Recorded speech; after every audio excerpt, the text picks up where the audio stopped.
Good morning, everyone. Today we're here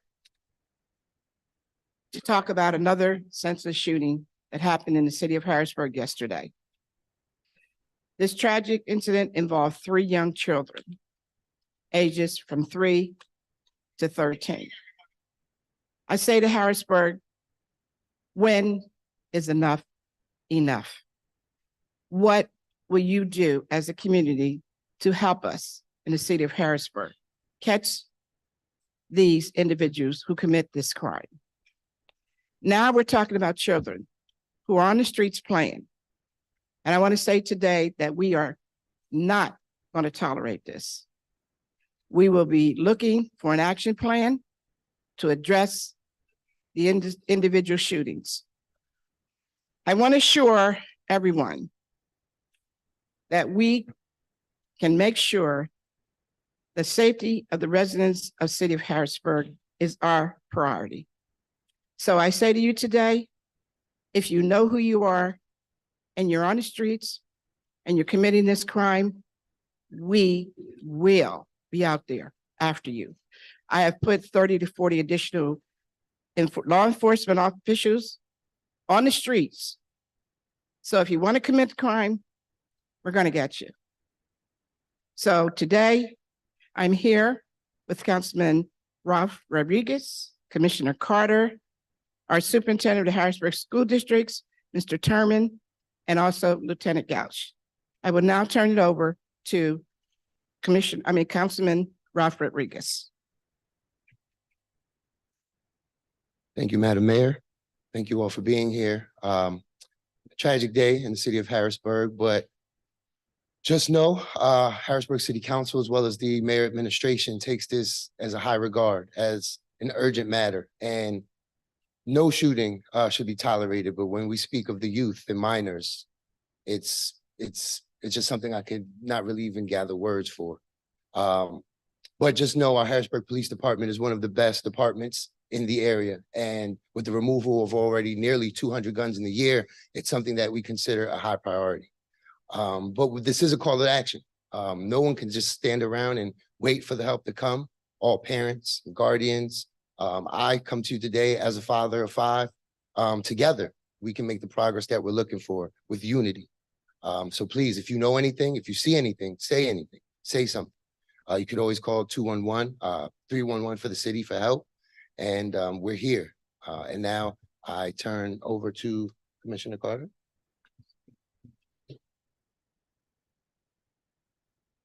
Good morning. Thank you.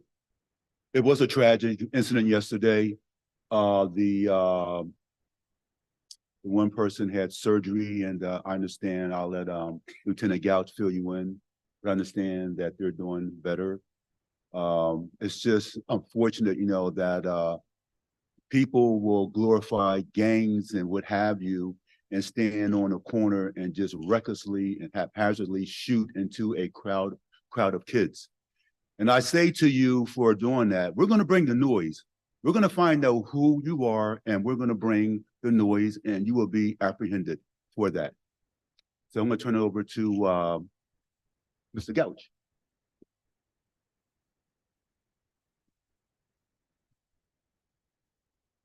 Good morning.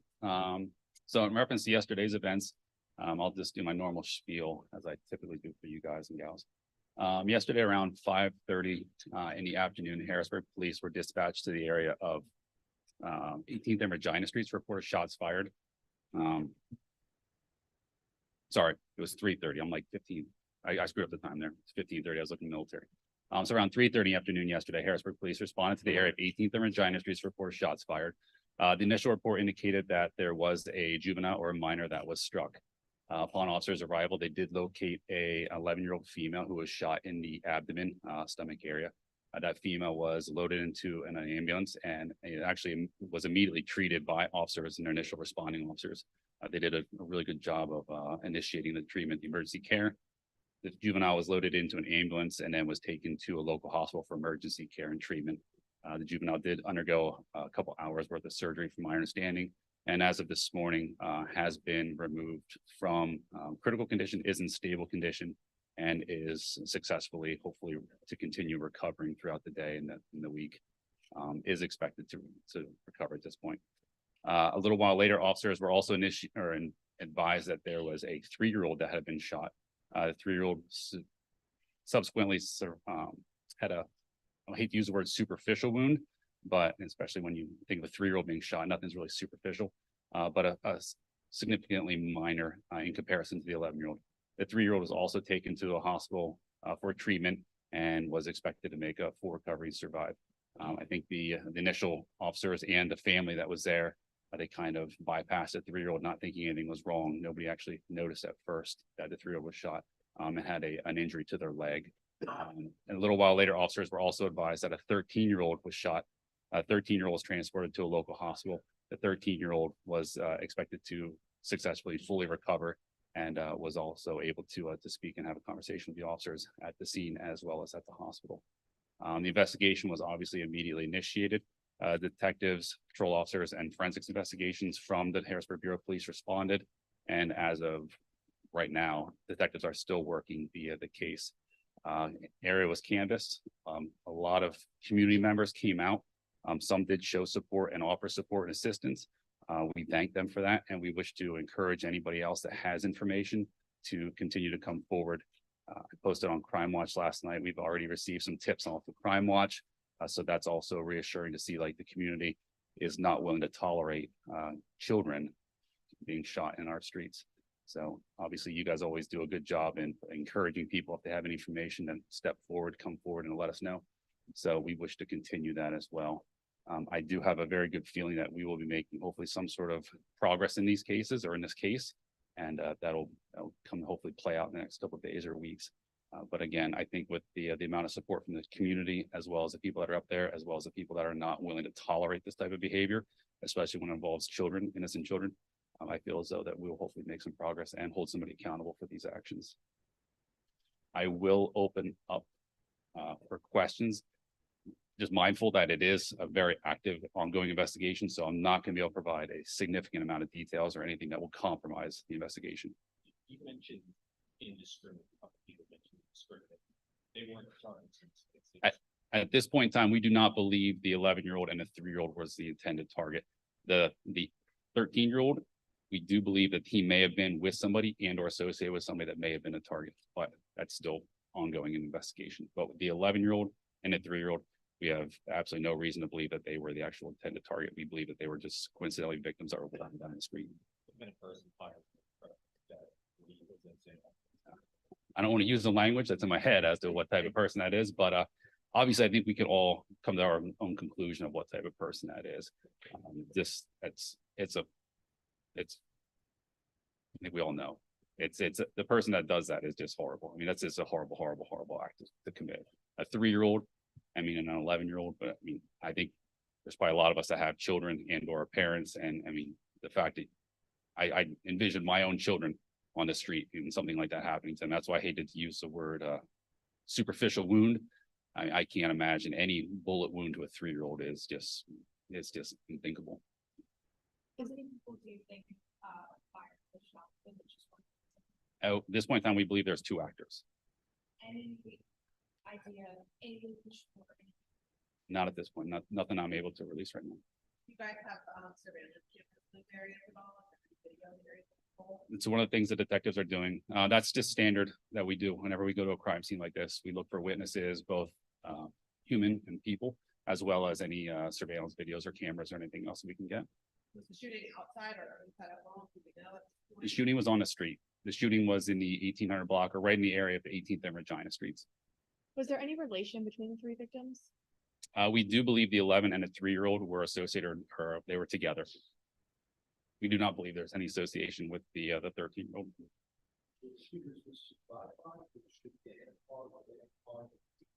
We believe the shooters were on the street, that they were just walking down the street haphazardly shooting at the group of the 13-year-old and his associates. And then unfortunately, coincidentally, the 11 and the 3-year-old were also struck because they were in the area. Do you have any idea what might have kind of spurred this violence on, if there was a previous incident or if this was gang related, anything like that? We are looking at whether or not it's going to be gang associated, whether there's any sort of discrepancies going on with the gangs. And then any ties to the potential actors or the victim. That's still part of the ongoing investigation as well. I have a question for the mayor. Okay, sorry, I didn't know if you wanted to get to the mic or not. Yeah, I think we're hooked up to the mic. Sorry. So you mentioned putting an action plan in place. What types of measures are you considering at this point? At this point, we have not met. We will be meeting after the news release today. We will be meeting. Mayor, you mentioned. My comment to the residents are, if you're not angry, you should be angry. You have babies on the street. The community needs to come together and help the Harrisburg Police Department. If you know something, as Councilman Rodriguez said, please say it. Please tell. You can always call 717-255-3058. That is my extension to my executive assistant. If you don't want to be known who's calling, please, we need your help. The community needs to help the City of Harrisburg Police Department. When will more information be released about any next steps? Go ahead. So I actually had a dialogue last night with the Captain of Uniform Patrol. We started talking about preventative and, proactive measures, especially for that area in reference to what just transpired. So that was a dialogue we had. We were going to meet this morning as well. I can say some of the things that we discussed last night, I won't publicize just because I want people to know what we're doing. There are some other, there's an element of just us having enforcement out there, but there's also an element, I think of this from the detective division wise, in reference to more secretive measures that we're going to take in order to, if people do commit crimes, how we're going to actually apprehend them and then hold them accountable later on in a prosecution purpose, prosecution route. But I will be meeting with him later on after this meeting as well. But we already talked, we had a dialogue last night, in reference to a couple of things that brainstorming. Mayor, you mentioned 14 to 50 more law enforcement officers being present in the area. Can you talk about, can you elaborate more about that? For community members who might have concerns about safety, especially not knowing what next steps the city might take, what do you want to tell them to reassure them or let them know what you're doing? Well, I think the last night when this transpired, and like I said, I don't want to speak on the witnesses that are out there, because we had a lot of witnesses that stepped up and they did a great service to the community and to our agency by assisting the detectives. I think seeing more of that and hopefully that continuing moving forward, people, if they do see something, to say something. People were coming forward last night, and I don't know if it was just because of the circumstances and the nature of the victims and the age of the victims.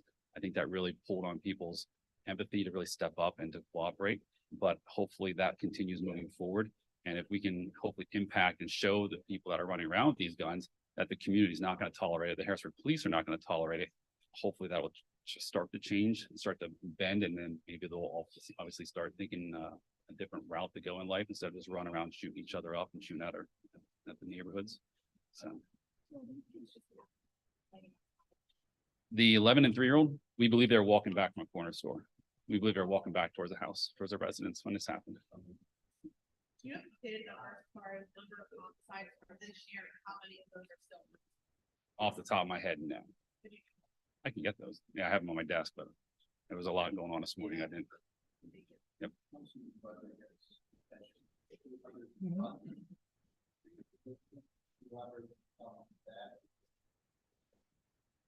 So as of, I believe it was as of the end of August, we were right around teetering the number of 200 firearms that we've recovered just off the streets in Harrisburg.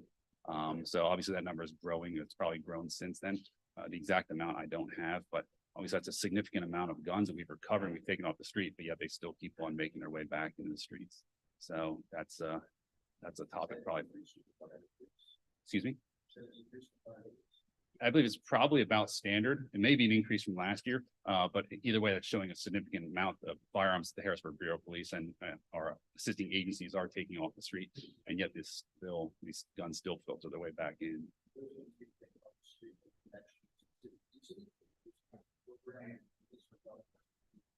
No, it's mostly through enforcement, through search warrants, through traffic stops, through people that are in possession of firearms they shouldn't have in the first place. Last question, Bill.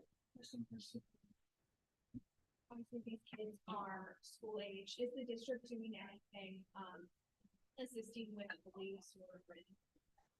So good morning. Mayor Williams called me last night and she alerted me in terms of the names of the students and who they were. We put something in place very quickly to talk to Mrs. Peters last night, who's our Director of Student Services, to identify where any kids would be affected, where they'd be going to school, to make sure there's a support network at the school with any friends, any siblings at the school, and also the adults as well. I think the one thing you kind of lose sight of sometimes is, as a classroom teacher, you become attached to kids to a point where, they're almost like your own children. So, we know we may have some adults today who might be dealing with a little bit of trauma themselves, knowing the impact that they have working with kids each and every day. So, we're going to make sure, in connection with the city, that, we work very closely together to A, know the status of the children, B, how we as a district can support them, and also support anyone there who may be affected. And you're not going to know that until kids come in and talk to a social worker and say, hey, that was my cousin, I'm having a bad day. So we're going to make sure we keep those lines open for any student who's going to need some support as well. Correct. Thank you, everyone.